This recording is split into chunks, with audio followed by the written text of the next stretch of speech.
Hello everyone, welcome to the M. आज मैं आप लोगों के बीच जीएस प्रैक्टिस सीरीज का पहला वीडियो लेकर उपस्थित हुआ हूं। आप इस वीडियो में दिखाए गए प्रैक्टिस क्विज का अभ्यास करें और अपना स्कोर अवश्य चेक करें। यदि आपको यह प्रैक्टिस क्विज अच्छा लगता है तो मेरे चैनल को लाइक, शेयर और सब्सक्राइब करना ना भूलें। तो चलिए वीडियो को शुरू करते हैं। सामवेद, ये मिस्टेक हो गई है, सामदेव नहीं है, सामवेद हैं। वेद टोटल 4 हैं, ऋग्वेद, यजुर्वेद, सामवेद और अथर्ववेद। तो यहाँ पर होगा सामवेद गाने वाले विशेषज्ञ को क्या कहा जाता है? तो सामवेद गाने वाले विशेषज्ञ को उद्गाता कहा जाता है, जबकि यजुर्वेद गाने वाले विशेषज्ञ को अथर्ववीय कहा जाता है और ऋग्वेद गाने वाले विशेषज्ञ को होत्री कहा जाता है। ऋग्वेद का होत्री कहा जाता है और जबकि अथर्ववेद गाने वाले विशेषज्ञ को ब्रह्मा कहा जाता है। अगले प्रश्न की ओर बढ़ते हैं। किस शासक के सिक्के पर अश्वमेघ पराक्रम लिखा मिला है? तो यह समुद्रगुप्त के सिक्के पर मिला है। समुद्रगुप्त को भारत का नेपोलियन भी कहा जाता है। अगले प्रश्न की ओर बढ़ते हैं। किस चार्टर एक्ट द्वारा कंपनी का व्यापारिक एकाधिकार समाप्त किया गया?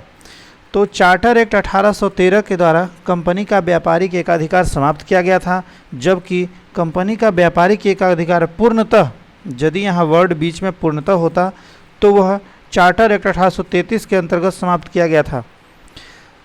कंपनी का व्यापारिक एकाधिकार पूर्णतः 1833 के चार्टर एक्ट के तहत, जबकि कंपनी का व्यापारिक एकाधिकार यदि सिर्फ हो तो चार्टर एक्ट 1813। चलिए अगले प्रश्न की ओर बढ़ते हैं। रॉलेट एक्ट के संबंध में किसने कहा था कि इस एक्ट में अपील, वकील और दलील की व्यवस्था का अंत कर दिया गया है? तो यह मोतीलाल नेहरू के द्वारा कहा गया था। रॉलेट एक्ट के तहत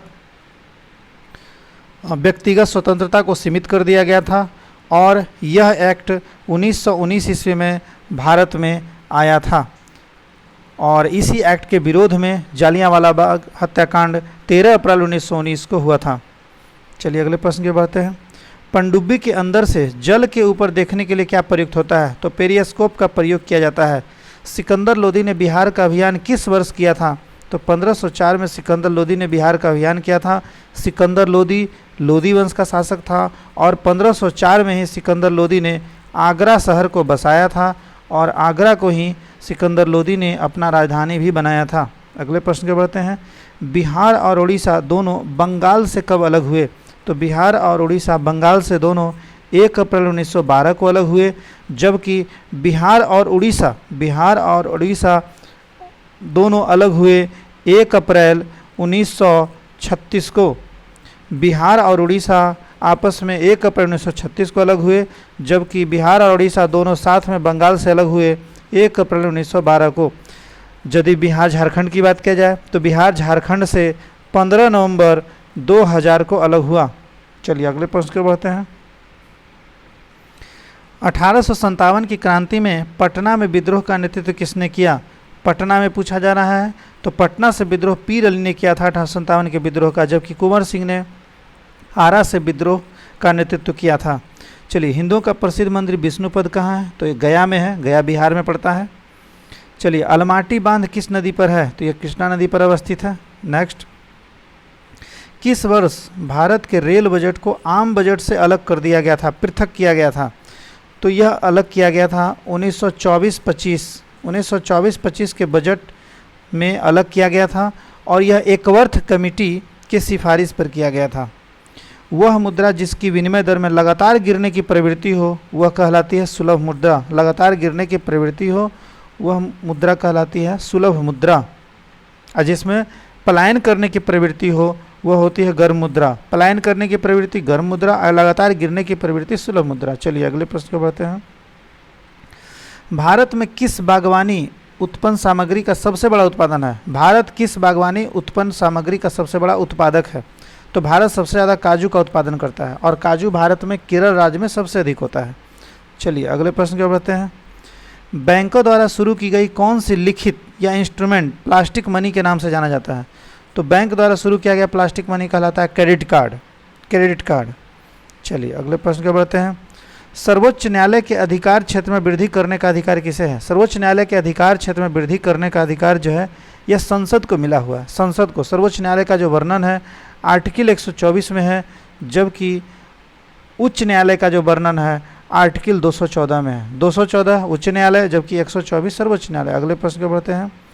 भारत की संचित निधि में से धन का व्यय किस प्रकार किया जा सकता है? तो संचित निधि से यदि धन निकलना हो तो संसद की अनुमति आवश्यक होता है, जबकि आकस्मिक निधि से यदि धन निकलना हो तो राष्ट्रपति की अनुमति आवश्यक होता है। तो यहाँ पूछा जा रहा है संचित निधि से, तो इसका उत्तर होगा संसद की अनुमति से। चलिए अगले प्रश्न को बढ़ते हैं। वयस्क मताधिकार की न्यूनतम आयु कितनी है? तो वयस्क मताधिकार की न्यूनतम आयु 18 वर्ष है।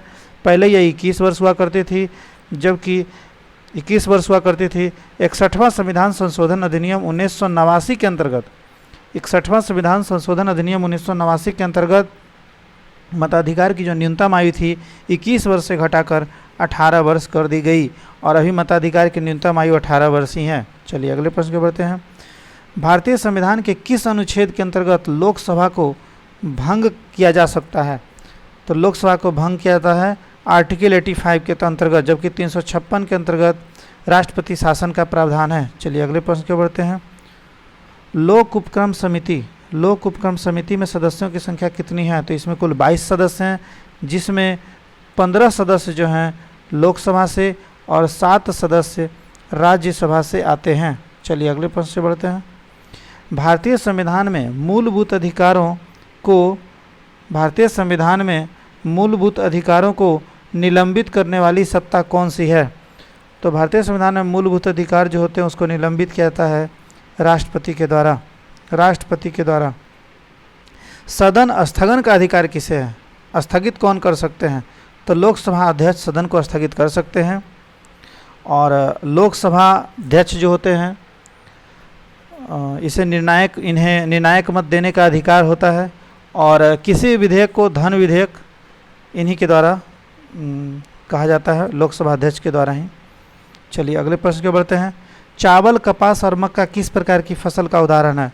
तो चावल, कपास और मक्का जो है खरीफ फसल का उदाहरण है, जबकि रबी फसल में आते हैं गेहूँ, चना। चलिए अगले प्रश्न को बढ़ते हैं। यामिनी कृष्णमूर्ति किस शास्त्रीय नृत्य की ख्याति प्राप्त नृत्यांगना है? यामिनी कृष्णमूर्ति भारतनाट्यम की नृत्यांगना है, और भारतनाट्यम जो है तमिलनाडु का शास्त्रीय नृत्य है, जबकि मणिपुरी मणिपुर का है, कथकली केरल का है, और कथक उत्तर प्रदेश का है। चलिए अगले प्रश्न को बढ़ते हैं। वेनेजुएला के घास के मैदान को क्या कहा जाता है? तो वेनेजुएला के घास के मैदान को लानोस कहा जाता है, जबकि पंपास अर्जेंटीना के घास के मैदान कहा जाता है, सवाना दक्षिण अफ्रीका के घास के मैदान को, और वेल्ड भी अफ्रीका के घास के मैदान को कहा जाता है। अगले प्रश्न के बढ़ते हैं। डोल्डरम बेल्ट कहाँ है? तो विषुवत रेखा से 5 डिग्री उत्तर और 5 डिग्री दक्षिण का जो क्षेत्र होता है वह डोल्डरम कहलाता है, तो यानी विषुवत रेखा के निकट आंसर होगा। भारत में काजू उत्पादन में मुख्य राज्य कौन सा है? तो यह केरल है। चलिए अगले प्रश्न के बढ़ते हैं। Akhil Bharatiya trade union federation की स्थापना कब हुई? तो 1920 ईस्वी में हुई थी। चलिए अगले प्रश्न के बढ़ते हैं। सर्वोदय योजना किसके द्वारा प्रस्तुत की गई थी? सर्वोदय योजना किसके द्वारा प्रस्तुत की गई थी? तो यह प्रस्तुत की गई थी जयप्रकाश नारायण के द्वारा 1950 में। अगले प्रश्न के बढ़ते हैं। अमाल गुजार निम्नांकित में से किसका राजस्व अधिकारी था? तो अमाल गुजार सरकार का राजस्व अधिकारी होता था। गज सिकंदरी की शुरुआत किसने की थी? गज सिकंदरी की शुरुआत सिकंदर लोदी के द्वारा किया गया था, जो लोदी वंश का शासक था। लोदी वंश का संस्थापक बहलोल लोदी था।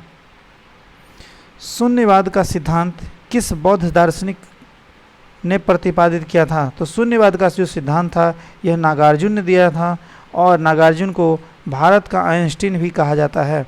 मोहनजोदड़ो में अवस्थित सबसे बड़ी इमारत, तो सबसे बड़ी इमारत अन्नागार था, और मोहनजोदड़ो को मृतकों का टीला कहा जाता है। किस भाषा को पल्लव शासकों ने संरक्षण प्रदान किया था? तो पल्लव शासकों ने संरक्षण प्रदान किया था तमिल भाषा को। चलिए अगले प्रश्न की ओर बढ़ते हैं। निम्नलिखित में से कौन मध्यकालीन भारत के यशस्वी विधिवेता थे? तो यशस्वी विधिवेता हो गए विज्ञानेश्वर, जबकि विधि निर्माता यदि पूछा जाए, ये विधिवेता हैं तो विज्ञानेश्वर, विधि निर्माता हो पूछा जाए तो मनु होंगे। गोत्र व्यवस्था प्रचलन में कब आया? गोत्र व्यवस्था उत्तर वैदिक काल में आया था। चित्तौड़ में कीर्ति स्तंभ किसने बनवाया था? चित्तौड़ में कीर्ति स्तंभ राणा कुंभा ने बनवाया था। चलिए अगले प्रश्न के बढ़ते हैं। किस चित्रकार को सीरी कलम की उपाधि प्रदान की गई थी? तो सीरी कलम की उपाधि अब्दुस समद को अकबर ने प्रदान किया था।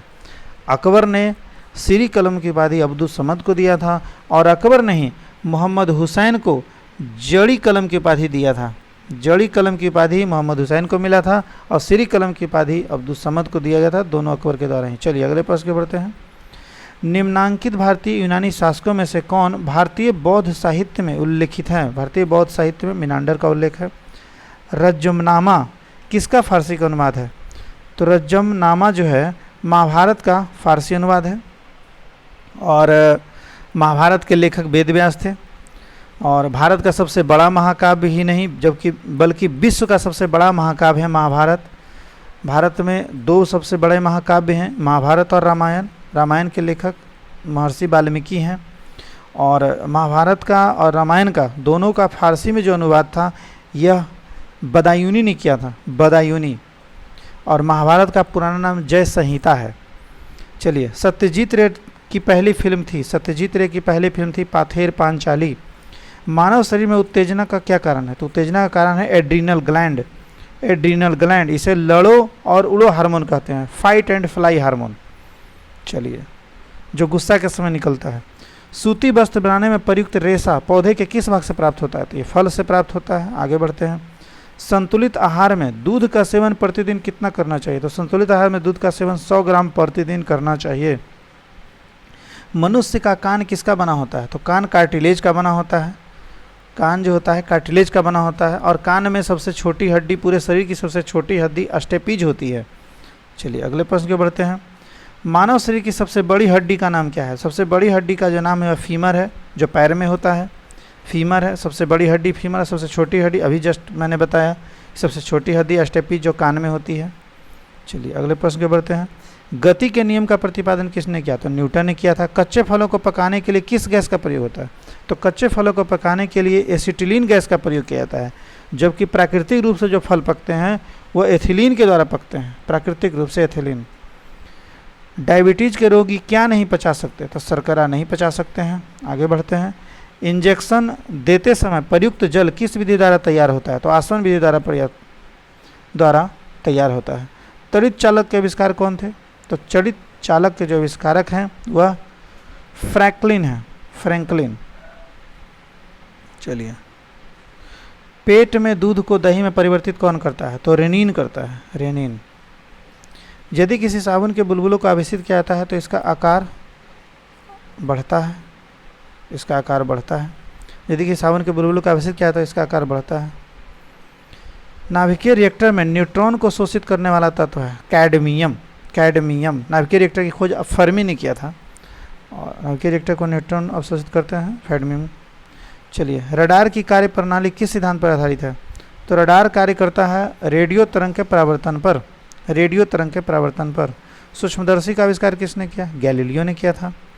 चलिए अगले प्रश्न के बढ़ते हैं। जल में हाइड्रोजन व ऑक्सीजन के भार के रूप में अनुपात बताइए। भार, तो भार के रूप में जल का अनुसूत्र होता है H2O। तो आयतन में यदि पूछा जाए तो हाइड्रोजन 2 ऑक्सीजन 1, आयतन कहेगा तो 2:1 होगा, लेकिन यहाँ भार कहा जा रहा है तो भार के अनुसार हो जाएगा 1:8। 10 ग्राम हाइड्रोजन गैस में मोल की संख्या कितनी होगी? तो 2 हाइड्रोजन दे रहा है तो 10 ग्राम गैस में 5 हो जाएगा मोल की संख्या। किसी तारे का रंग किसका परिचायक है? उसके ताप का परिचायक है किसी तारे का रंग।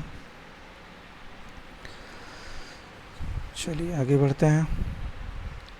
सिरका का जलीय विलयन है तो एसिटिक अम्ल होता है सिरका का जलीय विलयन, और नींबू का जल साइट्रिक अम्ल। चंद्रमा पृथ्वी की परिक्रमा कितने समय में पूरा करता है? तो चंद्रमा पृथ्वी की परिक्रमा 27 दिन 7 घंटे 43 मिनट और 11.47 सेकंड में पूरा करता है पृथ्वी की परिक्रमा। चंद्रमा को जीवाश्म ग्रह कहा जाता है, जबकि पृथ्वी को नीला ग्रह कहा जाता है। चलिए, मीटर ब्रिज की सहायता से क्या ज्ञात किया जाता है? तो मीटर ब्रिज की सहायता से विद्युत प्रतिरोध ज्ञात किया जाता है। प्रतिरोध का मात्रक ओम होता है। चलिए, स्याही के धब्बे को मिटाने के लिए किस अम्ल का प्रयोग किया जाता है? तो स्याही के धब्बों को मिटाने के लिए ऑक्जेलिक अम्ल का प्रयोग किया जाता है। अगले प्रश्न के बढ़ते हैं। निम्नलिखित में से कौन गर्म समुद्री धारा है? तो गर्म समुद्री धारा हो गया एल नीनो की धारा, सुसीमा की धारा, कनारी की धारा, ये सब गर्म जल धारा है। जबकि ठंडी जल धारा में आता है क्यूराइल, पेरू, कैलिफोर्निया की धारा। चलिए, विश्व का दूसरा सर्वोच्च शिखर केटू की ऊंचाई कितनी है? तो 8611 मीटर, 8611 मीटर ऊंचाई है केटू की। केटू को गाडविन ऑस्टिन कहा जाता है। यह भारत की सबसे ऊंची चोटी है। जबकि आपको विश्व की सबसे ऊंची चोटी यदि कहा जाए तो माउंट एवरेस्ट जो हिमालय में पड़ता है, उसकी ऊंचाई 8848 मीटर है। साल किस प्रकार के वन का मुख्य वृक्ष है? तो साल आपको पर्णपाती प्रकार का वन आते हैं। चलिए अगले प्रश्न की ओर बढ़ते हैं। बारदोली सत्याग्रह का नेतृत्व किया था वल्लभ भाई पटेल ने, और ये बारदोली सत्याग्रह 1928 में हुआ था। और इसी सत्याग्रह के दौरान बारदोली की महिलाओं ने सरदार वल्लभ भाई पटेल को सरदार की उपाधि प्रदान की थी। भारत छोड़ो प्रस्ताव पारित होने के बाद गांधी जी को कैद किया गया था। गांधी जी को कैद किया गया था आगा खान पैलेस में, और भारत छोड़ो 1942 में शुरू हुआ था। और इसी भारत छोड़ो आंदोलन के समय गांधी जी ने करो और मरो का नारा दिया था।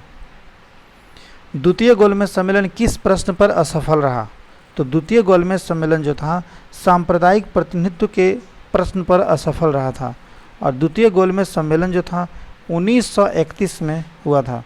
प्रथम गोलमेज सम्मेलन 1930 में हुआ था, द्वितीय गोलमेज सम्मेलन 31 में, और तृतीय गोलमेज सम्मेलन 1932 में हुआ था। और तीनों गोलमेज सम्मेलन लंदन में आयोजित किए गए थे। चलिए अगले प्रश्न की ओर बढ़ते हैं। रॉलेट एक्ट का भारतीय राष्ट्रीय कांग्रेस ने विरोध किया था, क्योंकि रॉलेट एक्ट का भारतीय राष्ट्रीय कांग्रेस ने विरोध क्यों किया? तो मैंने अभी पहले वाले एक प्रश्न में बताया था कि इस अधिनियम ने व्यक्तिगत स्वतंत्रता को सीमित कर दिया था। यह एक्ट 1919 में बना था, 1918 में बना था, और भारत में 1919 में आया। और इस एक्ट के विरोध में ही जालियांवाला बाग हत्याकांड हुआ था 13 अप्रैल 1919 को। चलिए अगले प्रश्न के बढ़ते हैं। 1938 में भारतीय राष्ट्रीय कांग्रेस के अध्यक्ष कौन चुने गए, कौन निर्वाचित हुए थे? तो 1938 में भारतीय राष्ट्रीय कांग्रेस के अध्यक्ष सुभाष चंद्र बोस बने थे। 1939 में भी सुभाष चंद्र बोस ही बने थे। 1938 में जो अध्यक्ष निर्वाचित हुए थे तो वो कांग्रेस का हरिपुरा अधिवेशन था, जबकि 1939 वाला त्रिपुरी अधिवेशन था। कांग्रेस के अध्यक्ष सुभाष चंद्र बोस 2 बार निर्वाचित हुए थे। चलिए अगले प्रश्न के बढ़ते हैं। सौरमंडल का सबसे बड़ा ग्रह बृहस्पति ग्रह है। सबसे बड़ा ग्रह बृहस्पति ग्रह है, और इस ग्रह को पीला ग्रह भी कहते हैं। पृथ्वी पर मरुभूमि होने की संभावना अधिक रहती है 23 डिग्री अक्षांश के पास। 23 डिग्री उत्तर और 23 डिग्री दक्षिण के पास मरुभूमि होने की संभावना अत्यधिक होती है। पृथ्वी पर घने वन अधिकतर मिलते हैं, तो विषुवत रेखा के पास घने वन अधिक मिलते हैं। विषुवत रेखा को भूमध्य रेखा भी कहते हैं, तो उसका उत्तर हो जाएगा भूमध्य रेखा के पास। इसे विषुवत रेखा भी कह सकते हैं। अभी कुछ देर पहले मैंने बताया भी था कि विषुवत रेखा से 5 डिग्री उत्तर और 5 डिग्री दक्षिण डोल्ड्रम बेल्ट कहलाता है। चलिए अगले प्रश्न के बढ़ते हैं। भारतीय संविधान का 73वां संशोधन प्रावधान करता है। तो 73वां संशोधन जो है पंचायत चुनावों को आदेशात्मक तथा लोकसभा एवं विधानसभा चुनाव को समकक्ष बनाने का प्रावधान करता है। 73वां संविधान संशोधन यह 1993 में हुआ था। भारत में अपलावी वन कहाँ पाए जाते हैं? तो अपलावी वन जो है सुंदरबन में पाए जाते हैं। सुंदरबन में पाए जाते हैं, पश्चिम बंगाल में पड़ता है। तो चलिए मिलते हैं अगले वीडियो में। वीडियो पे बने रहने के लिए बहुत बहुत धन्यवाद।